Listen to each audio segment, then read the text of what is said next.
finally, I wanted to reflect briefly on something that maybe you've seen on the internet. It's the Japanese concept of Ikigai.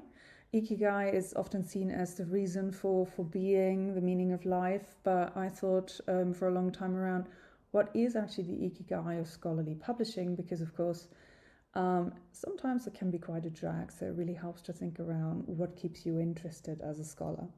So I've sort of here taken it as a reason for being an academic, for being research active, for trying to publish. And Ikigai has these 4 circles, which I reinterpreted into scholarly publishing.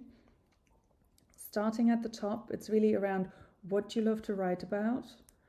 And very often, how does this perhaps relate to the world and what the world needs to know more about? And if you can obviously overlap these 2 circles, that's sort of the dream.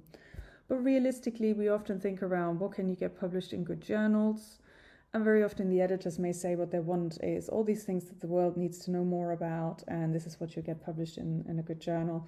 Whether that is always entirely true, I think sometimes we have to take that with a pinch of salt.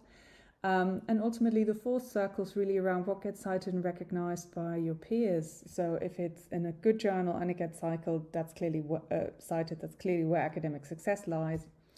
But if you also are able to write the stuff you love writing and that gets cited and recognized, that sounds almost like it's too easy, or maybe it's some sort of myth.